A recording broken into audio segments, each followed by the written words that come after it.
بالله من الشيطان الرجيم. بسم الله الرحمن الرحيم.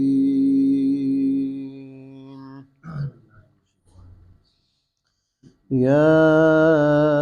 أيها الناس قد جاءكم الرسول بالحق من ربكم فآمنوا خيرا لكم وإن تكفروا فإن لله ما في السماوات والأرض وكان الله عليما حكيما. آمنت بالله صدق الله مولانا العظيم.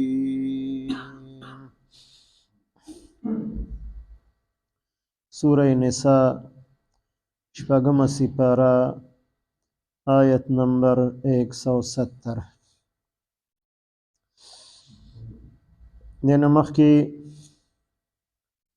د یهودیانو عیسایانو گمراهی ذکر شوله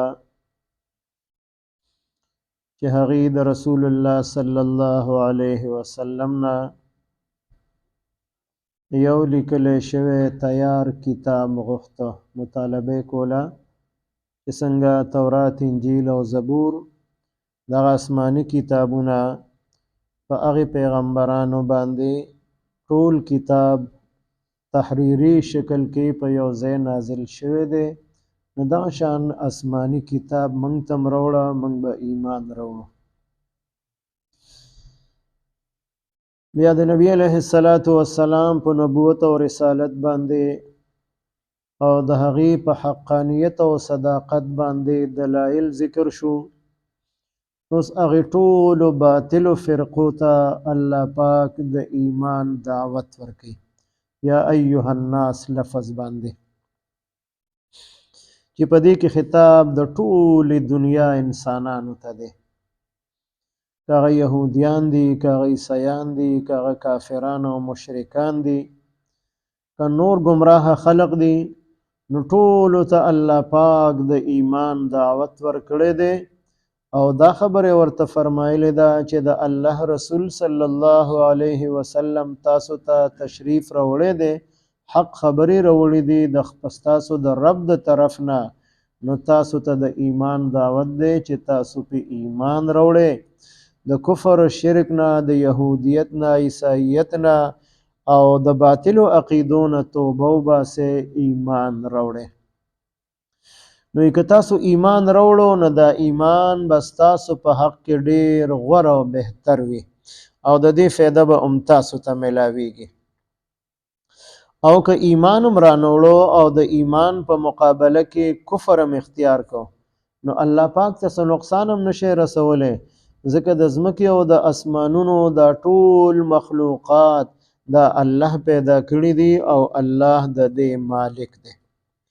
په اسمان کې نور، سپوږمۍ، ستوري، فرشتي، نور مخلوقات دا ټول د دې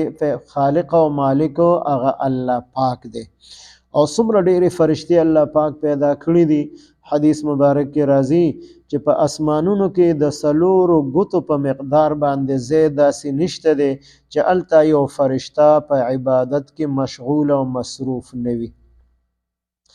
او بل حدیث مبارک کې د فرشتو کثرت او ډیرواله، چې دا څومره ډېرې فرشتي الله پاک پیدا کړي دي، نو د خانه کعبې په بالکل سید کې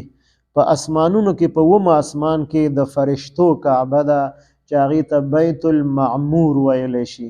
څنګه چې د دې ځمکې د کعبې نه خلق طواف کوي، نو دغه شان د هغه آسماني کعبې نه د الله فرشتې طواف کوي. او حدیث مبارک کې راځي چې کله نه الله پاک دا دنیا پیدا کړي، دا ځمکې اسمانونه پیدا کړي دي، نو الله دغه 80,000 فرشتې روزانه د هغې آسماني کعبې نه غیر چاپیره طواف کوي او تر قیامته پورې د هغې بیا نمبر نه راځي. ان روزانه اویا زره فرشتې طواف کوي نو څومره موده د دې دنیا وشوله څومره موده به دا دنیا قایمه وي نو دې نه اندازه لګي چې د فرشتو تعداد به څومره دا د الله پاک په علم کې ده نو دا فرشتیم الله پیدا کړي دي د اسمانونو او ځمکې پیدا کړي دي په دې ځمکه باندې د ځمکې د پاسه څومره مخلوقات دي په ځمکه کې دننه دي د اوبو مخلوقات دي ځناور دي مارغان دي دا ټول د دې خالق او مالک الله پاک دی نو که تاسو ایمان نه وروړئ نو د الله په بادشاهۍ کې ذره بر کمې نشي راتلی الله ته نقصان نشي ورکولی د الله په خدای کې څه کمې نه راځي نقصان به هم تاسو ته وي بیا د دې آیت مبارک په آخر کې الله پاک خپل دو صفتونه ذکر کړي دي علیما حکیما علیم عالم خبردار چې دغه علم په دې ټول کائنات باندې احاطه کړی ده د الله د علم نه څه بهر نشته دی هر سنه الله پاک عالم او خبردار دی نو که چا ایمان راوړی دی د اغینم الله پاک خبردار دی او که چا ایمان نه دی راوړی د اغینم خبردار دی که څوک د الله تابعدار دي هغه هم الله ته معلوم دي او که څوک نافرمانه دي هغه ورته هم معلوم دي اوس چې کوم خلق نافرمانه دي او د سزا مستحق دي چې سزا ورته ورکړي شي خو الله پاک ورته سزا فوري ته ور نه ورکوي نو دا دغه د حکمت صفت دی حکیمه لفظ ذکر کړی دی چې الله پاک حکمت والا هم دی مجرم ته ګناهګار ته مهلت ورکوي چې کیدای شي دی توبه وباسي او دا ګناهونه پرېږدي دا د الله پاک نافرمانی پرېږدي دې دپاره الله پاک مهلت ورکوي او فوري ته ور سزا ورته نه ورکوي نو مجرم او ګناهګار په دې باندې دوکه شي چې ما خو دا فلانې جرم وکړو ما ته خو څه تکلیف ونه رسېده ما خو دا فلانې جرم او ګناه مې وکړو ما ته خو د دې سزا په دنیا کې میلو نه شوه نو اصل سزا هغه به په آخرت کې وي په دنیا کې هم کله کله الله پاک د آخرت د سزاګانو یو جلک او نمونه انسان ته د پریشانو په صورت کې د بیمارو په صورت کې د مسایل او مشکلاتو په صورت کې الله پاک د انسان ته سزا ورکوي یا ایها الناس اے د ټولې دنیا خلقو د ټولې دنیا کې څومره انسانان دي ټولو ته الله پاک دعوت ورکوي قد جاءکم الرسول په تحقیق سره راغلی دی تاسو ته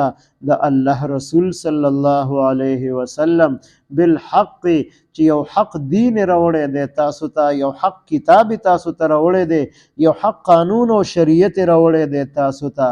من ربکم ستاسو د رب د طرفه یعنی د ځان نه دی جوړ کړی دا کتاب دا قانون او شریعت د ځان نه دی جوړ کړی نه د چا نه زده کړی دی بلکې ستاسو د رب د طرف نه وحی ورته شوی ده او د الله پاک د طرف نه ورته دا کتاب او د آسمانی قانون او شریعت راغلی دی نو چې کله پیغمبر هم د الله دی او کتاب هم د الله دی فآمنو نو تاسو په ایمان راوړئ چا چې ایمان نه دی راوړی نو هغې ایمان راوړئ او چا چې ایمان راوړی دی نو په هغې ته هم دعوت دی فآمنو تاسو په دې خپل ایمان باندې ثابت قدم پاتې شئ دا ایمان درنه ضایع نشي خیر لکم دا خبره ډیره غوره او بهتر ده ستاسو په حق کې چا ایمان نه دی راوړی هغې ایمان راوړو د هغې دپاره هم ایمان بهتر دی او چا چې ایمان راوړو د خپل ایمان حفاظت یې وکړو نو د هغې دپاره دا خبره بهتر ده و ان تکفروا او که تاسو کفر وکړو انکار هم وکړو د ایمان نه فإن لله نو یقینا شته دی د الله پاک دپاره ما فی السماوات هغه څه چې په اسمانونو کې دي والارض او په ځمکه کې دي نو ستاسو ایمان ته څه ضرورت نشته دی هغې کې ستاسو خپله فایده ده او ستاسو د کفر الله پاک ته څه نقصان نشته هم ستاسو به پکې نقصان وي ځکه چې د اسمانونو او ځمکې د هر څه د الله دي وکان الله دی الله پاک علیما عالم دی په هر یو څیز باندې حکیمه او حکمت والده